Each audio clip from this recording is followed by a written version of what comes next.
जय सिया राम दोस्तों, आप सभी बड़े लोगों को मेरा प्यार भरा नमस्ते। छोटों को ढेर सारा प्यार। मैं हंसी रावत देवभूमि उत्तराखंड गैरसैंण चमोली जिले के खूबसूरत गांव जलचरा मल्ला से आप सभी लोगों का अपनी नई ब्लॉग में स्वागत करती हूं। तो दोस्तों, कैसे हैं आप लोग? बढ़िया होंगे और हम भी बढ़िया हैं। तो चलिए दोस्तों, करते हैं नए ब्लॉग की शुरुआत अभी सुबह के लगभग 10 बजे से।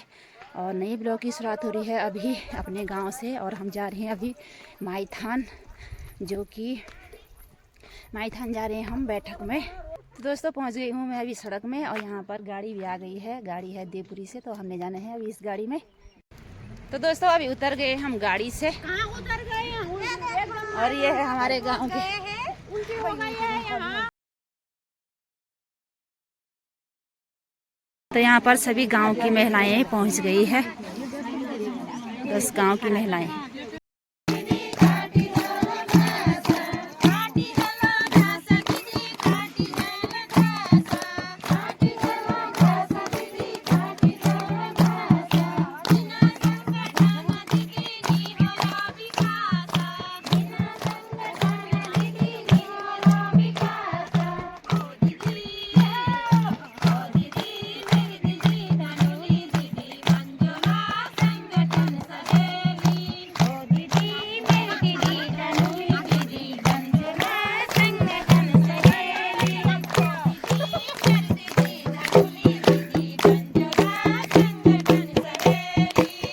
यहाँ पर हमारा परिचय से शुरू हो गया है। और अभी हमारे बीच में गोपेश्वर से कुछ ट्रेनर पहुंचने वाले हैं, जो कि महिला हेल्पलाइन को लेकर बातचीत करेंगे और महिलाओं के साथ जो हिंसा होती है और महिलाओं के क्या क्या अधिकार हैं, क्या क्या उनको कैसे उन अधिकारों के लिए महिलाएं लड़ सकती हैं। और इसी बीच हम आपसी परिचय कर लेते हैं। तब तक जब तक वो आते हैं तो हमारे बीच जब तक वो पहुँचते हैं तब तक हम परिचय अपना कर लेते हैं। पहले सभी लोगों को मेरा नमस्कार। मैं शशि नेगी और ग्राम सारिंग गाँव से। और एक बार में पहले जब अमन संस्था शुरू में आई थी तब निगरानी कमेटी बनी थी, तो हम निगरानी कमेटी के सदस्य भी थे गांव में। उसके बाद मैंने 2 साल अमन में काम किया। नमस्कार, मेरा नाम अनीता देवी, मैं गाँव का नाम सारिंग गाँव और मैं महिला संगठन की सदस्य हूँ। मेरा नाम सना देवी, हम है बछवान के एक महिला संगठन के सभी लोगों को मेरा नमस्कार। मेरा नाम धनपा देवी, मैं ग्राम प्रधान जलचरा मल्ला से। नमस्ते और मेरा नाम आदित्य देवी, मैं ग्राम जोंचरा से हूँ। महिला संगठन की एक सदस्य हूँ। जोंचरा ग्राम जोंचरा में कोई आगे बैठ जाए, कोई पीछे बैठ जाए। सब लोगों को मेरा नमस्कार। मैं गंगा देवी और ग्राम जोंचरा से और संगठन की सदस्य हूँ।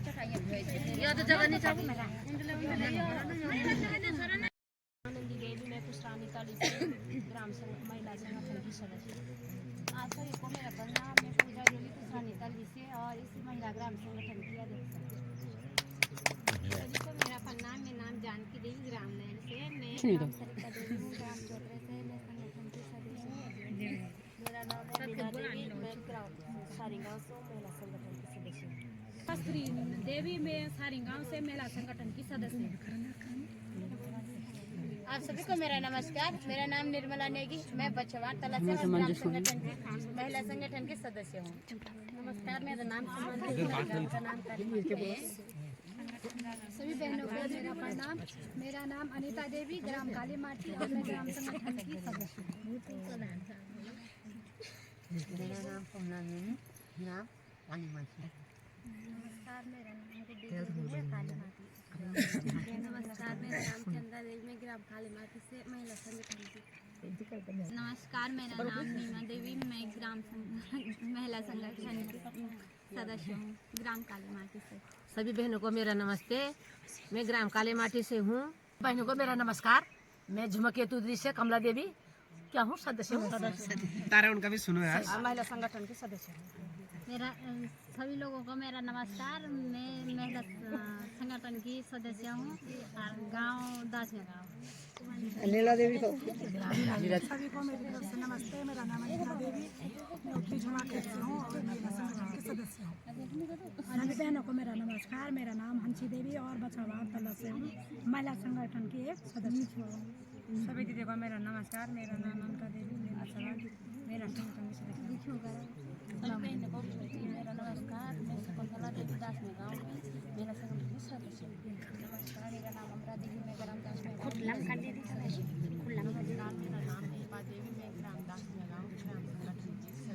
चलो सभी लोगों को मेरा नमस्ते। मैं धर्मा नेगी ग्राम सारी गाँव से मैं अमन में कार्य करता हूँ और अभी मुझे अमन में 6-7 महीने के 7वां साल शुरू हो गया अमन में कार्य करता। और सभी महिला संगठन के सदस्यों का मैं तहे दिल से स्वागत करती हूँ। स्वागत क्योंकि मौसम ऐसे होने के बावजूद ही सभी लोगों का सपोर्ट है और सभी लोग जितनी संख्या हमने टारगेट रखी थी सभी। तो दोस्तों यहाँ पर परिचय भी हो गया है और अब होगी मीटिंग शुरू। Good afternoon. Good afternoon. सर्वप्रथम मैं यहाँ पे अमन संस्था के जो अमन मुकेश सर हैं और हमारी यहाँ पे बहन धर्मा नेगी है, मैं सर्वप्रथम आप लोगों का तहे दिल से धन्यवाद करती हूँ कि आप लोगों के सानिध्य से हम आज आप क्षेत्रीय महिलाओं के साथ यहाँ पे उपस्थित हुए हैं और हमें अपनी बातों को रखने का आपके साथ मौका मिला है। एक बार फिर से मैं अमन संस्था का बहुत बहुत धन्यवाद करती हूँ कि उन्होंने हमको यहाँ पे बुलाया और समस्त महिलाओं को भी धन्यवाद करती हूँ कि इतना ठंड का मौसम है और इतने काम होते हैं घर में महिलाओं के, तो इन सब को छोड़ के आपने यहाँ पे समय दिया है। मैं महिला सशक्तिकरण एवं बाल विकास विभाग से संचालित योजना है सखी वन स्टॉप सेंटर, जिसको हम एक हमारा जो गढ़वाली एक क्षेत्रीय जो हमारी भाषा है तो हम लोग सखी वन स्टॉप सेंटर को कम जानते हैं और महिला हेल्पलाइन को ज़्यादा जानते हैं। एक बहुत ही महत्वपूर्ण और केंद्र शासित यह योजना है। जब विश्व स्वास्थ्य संगठन द्वारा जब सर्वे हुई थी तो उसकी जो रिपोर्ट आई थी, महिलाओं की स्थिति को देखा गया जब, तो लगभग विश्व की प्रतिदिन की जो रिपोर्ट थी, तो प्रतिदिन की रिपोर्ट ये थी कि जो 100% महिलाओं में से 70% महिलाएं ऐसी थी जो क्या थी, हिंसा से पीड़ित थी। हिंसा की जाती है, चाहे वो किसी भी प्रकार की हो। होता है किसी के साथ मारपीट होती है, किसी के साथ मानसिक हिंसा होती है, टॉर्चर किया जाता है। जैसे दान दहेज के लिए महिलाओं को बहुत ज़्यादा टॉर्चर किया जाता है। बहुत सारी ऐसी हमारी सामाजिक स्थितियां ऐसी रहती है हमारे गांव में कि हमको बार बार टॉर्चर किया जाता है, तो वो भी एक हिंसा है। अगर हम किसी भी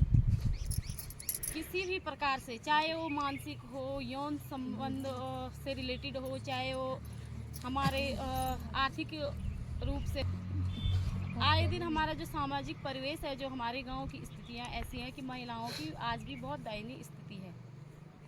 हालांकि विश्व भर में आज महिलाओं की और हमारे भारतवर्ष में महिलाओं की काफ़ी अच्छी स्थितियां भी हैं। ऐसा नहीं है कि सारी महिलाएं पीड़ित हैं या सारी महिलाएं अशिक्षित हैं। तमाम बड़े बड़े क्षेत्र हैं, बड़े बड़े उद्योग हैं जो हमारी आज महिलाएं अपने आप में निपुण हैं। चाहे वो घर के काम हो, चाहे वो बाहर के हों, चाहे वो व्यवसाय के रूप में आज महिलाएं अच्छी खासी अपनी दुकानें चला रही हैं। बड़े जो हमारे डॉक्टर्स हैं, हमारे बीच इंजीनियर्स हैं, सारी महिलाएं, इतना पायलट तक हमारी महिलाएं हैं। हमारी राष्ट्रपति जो देश की प्रथम नागरिक होती हैं वो तक हमारी महिला हैं।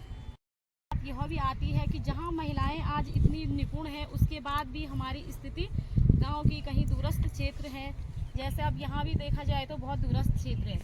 तो इस सब के लिए सरकार ने बहुत सारी योजनाएं शुरू की हैं, बहुत सारी संस्थाएं हमारे साथ काम कर रही हैं। मैं आप सखी वन स्टॉप सेंटर के बारे में बता देती हूँ कि जब विश्व संगठन द्वारा रिपोर्ट तैयार की गई तो महिलाओं की दयनीय स्थिति को देखकर इस योजना को संचालित करने की मांग रखी गई। 1 अप्रैल 2015 में यह जो योजना है ये महिला सशक्तिकरण एवं बाल विकास के अंडर यह योजना संचालित की गई। इसकी ये महिला सशक्तिकरण एवं बाल विकास के देख रेख में यह योजना काम करती है। सखी वन स्टॉप सेंटर ये है कि प्रत्येक महिला हो चाहे बालिका हो जो किसी भी हिंसा से पीड़ित बालिका या कोई महिला है तो उसको एक ही छत के नीचे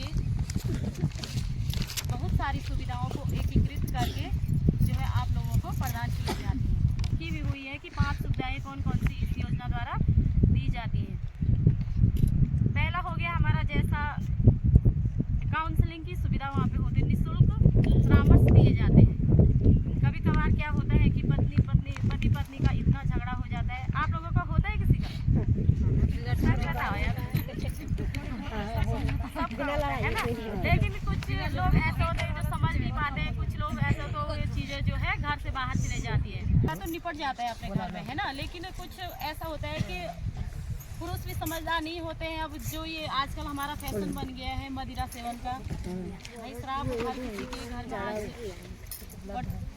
है ना उपलब्ध है, सब पीते हैं, है ना। तो सबसे ज्यादा जो केसेस आते हैं तो इस शराब के कारण ही उत्पन्न होते हैं। तो यहाँ पे अगर कोई ऐसे पति पत्नी के मामले आते हैं तो हम वहाँ पे निःशुल्क परामर्श भी उनको देते हैं। और बहुत सारी फैमिलीज ऐसी हैं कि जो आज अपने घर में सुखी है। दूसरा यहाँ पे होता है हमारी विधिक सहायता। यहाँ पे कुछ मामले ऐसे होते हैं कि खुदा न खास किसी के साथ ऐसा हो जाए, लेकिन ये है कि कुछ मामले कोर्ट में जाने के कगार में रहते हैं। महिलाओं के लिए क्या है कि वो अब थाने में नहीं जा सकती है। अगर वो हमको कॉल करती है तो हम क्या करते हैं, उसको पुलिस सहायता वो जहाँ है, अगर यहाँ गैरसैंण में अगर ऐसी कोई घटना हो रही है, आपके शहर में या मायथान में ऐसी घटना हो रही है, तो हम पुलिस की सहायता से उस महिला को, उस बालिका को वहीं पे तत्काल पुलिस सुविधा भी दे सकते हैं। फिर हो गया यहाँ पे शेल्टर की सुविधा, शेल्टर मतलब अथवा आश्रय की सुविधा। बहुत सारी महिलाएं ऐसी हैं कि भाई अभी हम आ रहे थे तो हमने एक सड़क पे देखा, गौचर और कर्णप्रयाग के बीच में तो एक महिला है जो वैसे ऐसे बैठ के जा रही है। तो शायद उनको कुछ दिक्कत है, वो मानसिक शायद रूप से कुछ वैसी होंगी या घर की कोई परेशानी होगी। तो फिर ऐसी महिलाओं को क्या है कि वहाँ पे आश्रय, अस्थायी आश्रय मतलब कितने दिन, मतलब लगभग 5 या 7 दिन तक आप वहाँ पे रह सकते हैं। वहाँ पे निःशुल्क खाने पीने की व्यवस्था होती है। फिर यहाँ पे हो गया मेडिकल की सुविधा। तो मेडिकल क्या होता है कि कोई आपातकालीन, वहाँ पे लोकल बहुत ऐसे केसेस आते हैं कि जो रात में अब महिलाएं मारपीट होती है उनके साथ और वो करते हैं हमको कॉल, तो आ जाते हैं ऑफिस में। तो फिर उनके साथ क्या होता है कि जो प्राथमिक उपचार होता है वो वहाँ पे दिया जाता है। फिर उनकी ज़्यादा अगर सीरियस कोई मैटर होगा तो उनकी सहायता की जाती है। तो इस प्रकार से ये 5 प्रकार की सुविधाएं एक ही छत के नीचे दी जाती हैं। इसीलिए इसका नाम सखी वन स्टॉप सेंटर है। वन स्टॉप सेंटर मतलब एक ही छत के नीचे विभिन्न प्रकार की एकीकृत सुविधाओं को प्रदान करना। बनाए हुए हैं इसके बारे में होती है। अब बताइए महिलाओं के अधिकार। तो सबसे पहले मैम ने लिखा था इधर शिक्षा का अधिकार, जीने का अधिकार। ये हमारे संविधान में लिखित है कि महिलाएं जो हैं, महिलाएं बच्चियां जो भी, उनको जीने का अधिकार होगा, भ्रूण हत्या नहीं होगी। क्योंकि मोस्टली होता यही है कि देखा जाता है कि हाँ पहले 2 बेटियां हो गई, तीसरी बेटी कोई नहीं चाहता। अभी तो वैसे दूसरी भी कोई नहीं चाह रहा है, लेकिन तीसरी बेटी फिर भी कोई नहीं चाह रहा। चाहे वो पैदा होने को हो, उसके बाद बोलेंगे इसको मार देता है। बहुत बार ये तक हमने देखा है कि अगर 3 बेटियां हो गई तो उस बेचारी महिला को इतना टॉर्चर करते हैं, इतना टॉर्चर करते हैं। ये नहीं कि सिर्फ ससुराल वाले सास ससुर कर रहे होंगे, नहीं, मायके वाले, उसके रिश्तेदार, उसका पूरा गांव समाज, सबका सब उसको इस नज़र से देखता है कि अरे इसकी 3 बेटियां हो गई। तो महिला की मानसिकता भी वही बढ़ जाती है ना, तो ये तीसरी क्यों हुई है। हाँ, ये दिक्कत है, यही तो दिक्कत है कि महिलाएं, जो हम महिलाएं हैं, हमें पता है हम कैसे आगे बढ़ी हैं। हम ये सोच के देखती हैं कि यार हमारा जीवन इतना मुश्किल था तो मेरे बच्चे का जीवन ना इतना मुश्किल हो। इसीलिए तो चाहती है ना कि तीसरी बेटी हो ही ना, क्योंकि बेटियों को अभी भी वो इज्जत नहीं मिल रही है समाज में। घरेलू हिंसा और कुछ थोड़ी होती है, यही तो है जो हमारे साथ हो रहा है दैनिक जीवन में, जो हम लोग झेल रहे हैं। अब इसके लिए आपको लगता है कि घरेलू हिंसा के लिए कुछ होना चाहिए? घरेलू हिंसा तो बंद तभी होगी कि जब ये मदिरा बंद हो जाएगा। इसलिए पुरुष लोग मदिरा का सेवन नहीं कर पाएंगे, उसका परिवार सुरक्षित जी सकता है ना। तो पॉक्सो होते हैं छोटे बच्चों के लिए, 18 साल तक के बच्चों के लिए। अगर उनके साथ कोई भी ऐसी घटना होती है, कोई भी ऐसी सेक्सुअल घटना उनके साथ हो जाती है, तो उन सब में डील करते हैं पॉक्सो। और पॉक्सो में अच्छी खासी सजाएं होती हैं। कहीं ऐसा ना हो हमारा खुद का बेटा फंस जाए, इसके लिए भी आप लोग को अवेयर होना जरूरी है। किसी और की बेटी ने आपके बेटे पे लगा दिया फिर, है ना। तो अपने बच्चों को और कुछ नहीं, कम से कम पॉक्सो एक्ट तो उनको बोलिए कि भाई गूगल पे सर्च कर, पढ़, इस सब के बारे में। अगर आपको कुछ थोड़ा बहुत आइडिया है अपने बच्चों के बारे में, तो सबको आइडिया होगा, है ना। थोड़ा बहुत भी अगर आइडिया है कि भाई बच्चा गलत ट्रैक पे चल रहा है, वो किसी से ऐसे बात कर रहा है, उस पर ध्यान दीजिए। उससे दोस्ती रखिए बच्चे से, ताकि वो आप लोग अपनी बातें बता पाए कि मम्मी मेरा वहाँ ऐसा ऐसा है, मैं बात कर रहा हूँ, जो भी है। और इसके लिए बाकी बाहर से आके कोई कुछ नहीं करेगा। आप लोग ही अपने बच्चों को कंट्रोल कर सकते हैं, आप लोग ही अपने बच्चों को इस सब से बचा सकते हैं। ये इन्फॉर्मेशन मेनली बच्चों को देने वाली थी कि किशोरियों के साथ बात करें, उनको पॉक्सो समझाऊं, ये वैलिड था। आप लोगों को इसलिए बताना पड़ रहा है क्योंकि हमारी जो माताएं हैं वो अवेयर ही नहीं है इस चीज़ के लिए, उनको पता ही नहीं है कि उनके बच्चे कर क्या रहे हैं। अरे आप लोगों को क्या पता, अभी वो आपके पास है, वो फ़ोन में किसी और से बात करेगी, वो निकल लेगी कल को। और चमोली में 70% केस ऐसे हैं कि जो लड़कियां 18 से कम की हैं वो भाग गई। मतलब ये है आप लोगों को बताने का, आप लोग बच्चों के साथ फ्रैंक रहिए, आप उनके साथ दोस्तों वाला व्यवहार रखिए। कम से कम जब तक आपका बच्चा 25 का ना हो जाता तब तक तो रखिए। ये मस्ट है और ये बहुत ज़रूरी है। ऐसे ही पॉक्सो के मामले कम होंगे, ऐसे ही आपके बच्चे बच्चियाँ ऐसी चीज़ों में फंसने से बचेंगे। तो दोस्तों देखिए यहाँ पर अब बारिश भी आ गई है और वहाँ से तो कितनी मोटी बारिश आ रही है। नीचे जा रहे हैं कमरा में।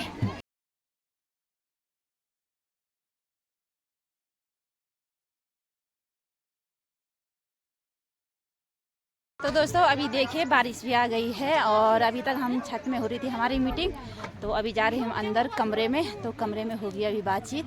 तो यहाँ पर हमारी जो ट्रेनर महिला आयोग से आई थी तो उन्होंने हमें बहुत अच्छी जानकारी दी। तो दोस्तों यहाँ पर हमारी आज की ट्रेनिंग भी हो गई है समापन और यहाँ पर हमें भूख बहुत जोरों की यहाँ पर खाने के लिए भी कुछ मिला। तो दोस्तों यहाँ पर अब आ गए हैं हम भी घर को और यहाँ पर जो महिला सशक्तिकरण बाल विकास सेंटर से जो यहाँ पर हमारी दीदी और बहन आई थी तो उन्होंने महिलाओं के अधिकार और बालिकाओं के अधिकार पर जो जानकारी दी। तो आप लोगों ने वीडियो में सुना होगा, तो आप लोगों ने भी जानकारी ली होगी। तो दीदी और बहन का बहुत बहुत धन्यवाद कि उन्होंने हम तक ये जानकारी पहुंचाई। और इसी के साथ हम भी अब जा रहे हैं बाज़ार की ओर। उतर गए हम गाड़ी से भी और अभी आ गए हैं हम घर को। तो चलिए वीडियो को यहीं पर करते हैं एंड। और वीडियो आपको कैसी लगी तो कमेंट में ज़रूर बताना और मिलते हैं नए वीडियो के साथ। तब तक के लिए बाय बाय।